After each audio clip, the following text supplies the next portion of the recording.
Hey guys, welcome back to Ballistic Performance. As promised, we are going to shoot this 107-year-old 10 gauge. So, for a little background, we have some paper 10 gauge shells. I'll get them up close here so you can see them. You got the roll crimp with the paper at the top. They're high brass. They're 2 7/8. And here's a comparison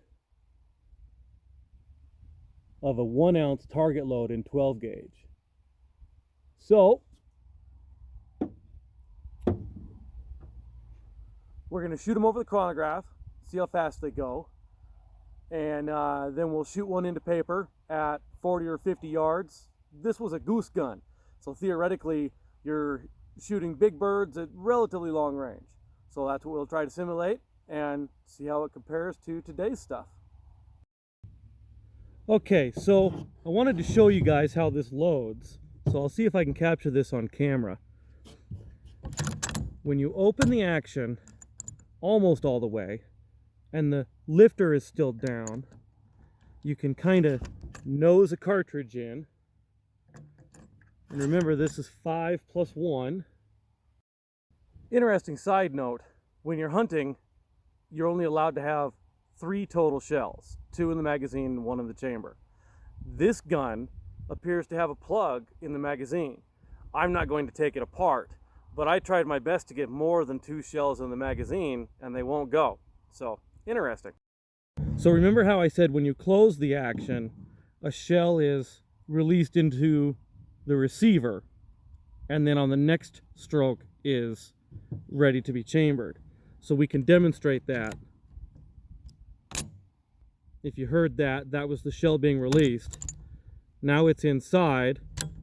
Now it's ready to be chambered. And in it goes.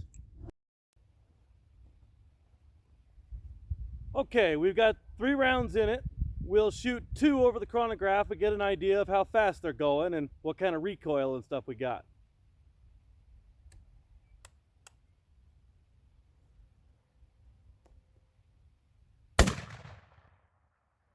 $1,259.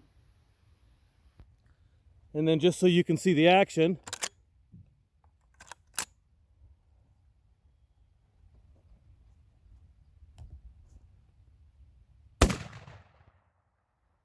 and 1,225.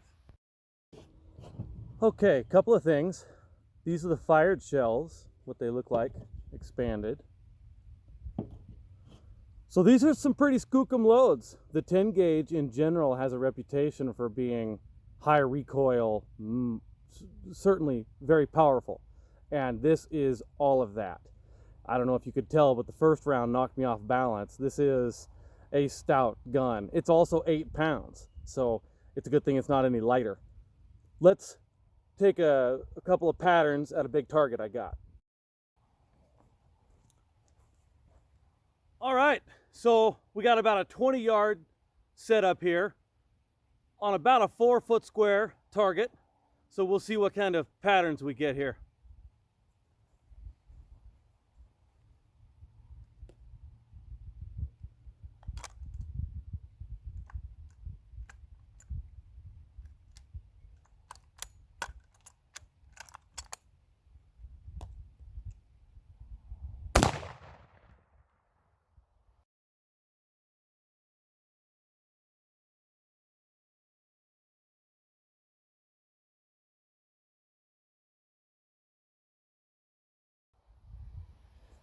Clearly powerful.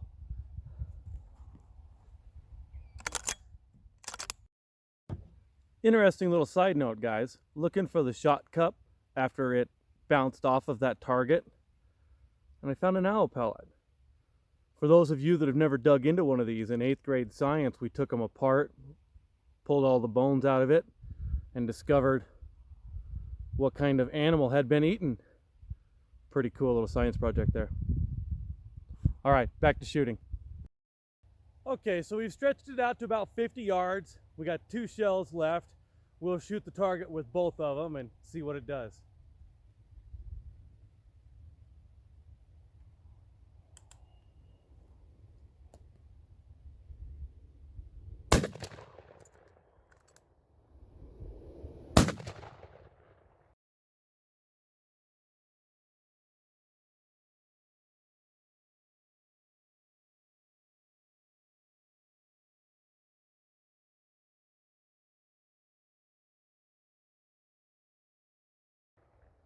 Well, there you go, guys.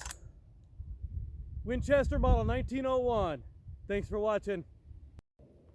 Hey guys, last one here. Gonna review the target. See if we can get back and you can see it. Aiming at the middle of the board.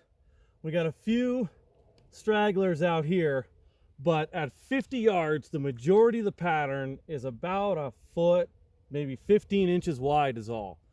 Very tight choked gun. It says full on it, and it's definitely full.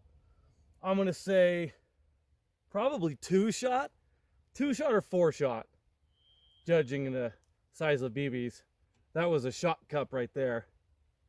Anyway, thanks guys.